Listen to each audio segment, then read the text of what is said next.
Hello everyone, আমি প্রিয়াঙ্কা দে ট্যারোরিডার। আজকে একটা ছোট্ট অরিজিনাল ঘটনাই বলতে যাচ্ছি। সেটা হচ্ছে আমাদের এক ইষ্টপ্রাণ দাদা বৌদি ছিলেন। তাদের এক সন্তান ছিলেন, ছেলে সন্তান। মিডিয়াম এজে স্কুলে পড়তেন, সেরকম এজে এক ছেলে সন্তান ছিলেন। সেই দাদা বৌদি খুবই ইষ্টপ্রাণ ছিলেন, এবং যে সন্তান ছিলেন ছেলে, সেও দীক্ষা নিয়েছিলেন, ইষ্টভীতি রেগুলার ইষ্টভীতি করতেন। কারণ ঠাকুরের একটা কথা আছে, মা বাবা যেরকম করবে বাচ্চা সন্তান সেটা দেখে শিখবে। সন্তানকে কখনো এটা বলবে না যে এটা করো সেটা করো, সে করবে না। সন্তানকে যদি তুমি বলো বড়দের প্রণাম করো, সে করবে না। নিজে যদি মা বাবাকে যদি দেখে যে মা বাবা কাউকে প্রণাম করছে, তাহলে সে সেটা দেখে শিখবে। তো আমাদের ঠাকুর কিন্তু এটাই শিখিয়ে গেছেন যে তুমি কাউকে বলে কিছু শিখাতে পারবে না, তুমি নিজেকে দেখিয়ে সন্তানকে শিখাতে পারবে যে আমি এটা করছি, তুমিও এটা করো। তাহলে গিয়ে সন্তান শিখবে। তুমি যদি সন্তানকে শুধু আদেশ দাও তুমি এটা করো সেটা করো, সে করবে না। সে ভাববে আমার মা বাবাই তো নিজে করছে না, আমাকে শুধু আদেশ দিচ্ছে। তো সে তখন কিন্তু সেটা মানবে না। তুমি যদি তাকে করে দেখাও যে আমি এটা রুলসটা ফলো করছি, তুমিও ফলো করো, তাহলেই সে সন্তান কিন্তু সেগুলো ফলো করবে। তো সেই দাদা বৌদি কিন্তু খুবই ইষ্টপ্রাণ ছিলেন। সে নিয়ম মতো ইষ্টভীতি করতেন, ঠাকুরের সেবা করতেন। তো সেটা দেখে দেখেই সন্তান কিন্তু ঠাকুরের সাথে ভালোভাবে কানেক্টেড ছিলেন।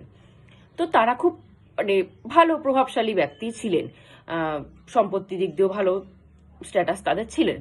তো কিছু ছেলে পেলে ভেবেছেন যে একমাত্র সন্তান, অবস্থাও খুব ভালো, তাকে যদি কোনো রকম কিডন্যাপ করে বাবা মার থেকে পয়সাটা নেওয়া যায়, কিডন্যাপের কেস। তো সেটা ভেবে একদিন সেই স্কুলে যাচ্ছিলেন ছেলেটা। তো স্কুল থেকে তাকে কিডন্যাপ করা হয়। কিডন্যাপ করে তার বাবার নাম্বারে ফোন করা হয় যে আপনার ছেলেকে আমরা কিডন্যাপ করেছি, এত লাখ টাকা আমাদের লাগবে।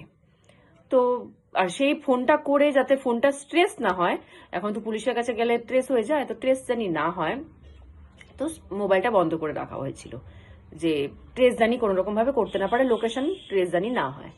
তো সেই দাদা বৌদি কিন্তু পুলিশের কাছে যায়, খবর দেয়। তো পুলিশও যখন নাম্বারটা চেক করছে, দেখছে সুইচ অফ, ট্রেস করতে তারা পারছে না।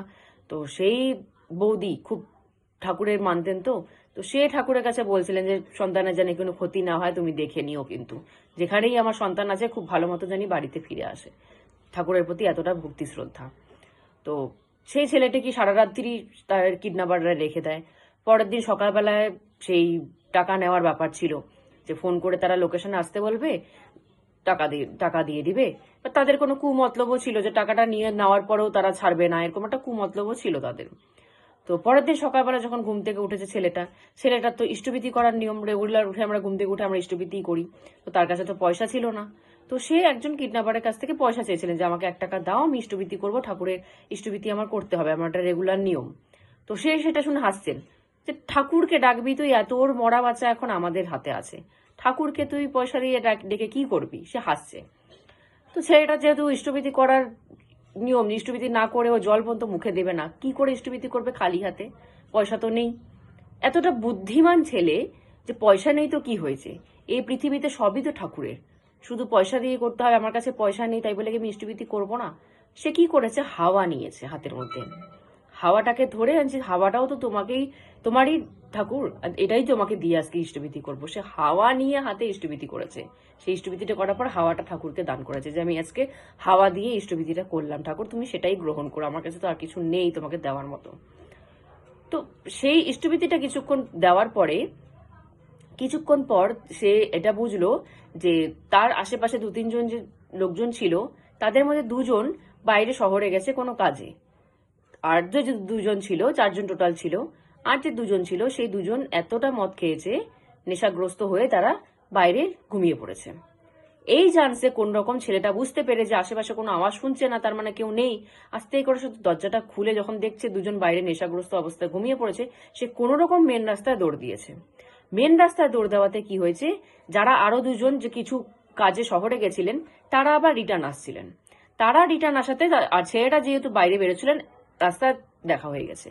দেখা হওয়াতে কি করেছে, তারা আবার ছেলেটাকে ধরে নিয়েছে। ধরে নিয়ে তারা সেই যেই মোবাইল থেকে ফোন করেছিল, সেই মোবাইলটা আবার অন করেন। সেই মোবাইলটা অন করে যারা এই ছেলেটা পাহারা ছিল তাদেরকে ফোন লাগিয়েছে। ফোন লাগিয়ে বলছে তোরা কি করছিস, কি পাহারা দিচ্ছিস, ছেলে তো বেরিয়ে গেছে। যেই ফোনটা অন করেছে সাথে সাথে পুলিশের কাছে তো নাম্বারটা দেওয়াই আছে, পুলিশ লোকেশন ট্রেস করে নিয়েছে। ট্রেস করে সাথে সাথে সেই লোকেশনে এসে ছেলেটাকে কিন্তু উদ্ধার করেছে। ছেলেটার কোনো টাকা পয়সাও দাবি দিতে হয়নি, প্লাস ছেলেটাকে সুরক্ষিতভাবে উদ্ধার করে মা বাবার কাছে পাঠিয়ে দেওয়া হলো। তো এটার থেকে আমরা এটাই শিখতে পাই যে আমরা যেরকম কন্ডিশনেই থাকি না কেন, ছেলেটা যদি একবার ভাবতো যে আমাকে কিডন্যাপ করে নিয়ে আসছে, আমি এখানে বসে কেন ইষ্টভীতি করব ঠাকুরকে? যদি আমাকে যদি ঠাকুর নাই দেখলো, তাহলে আমাকে এখানে এরা কিডন্যাপাররা নিয়ে আসলো কেন?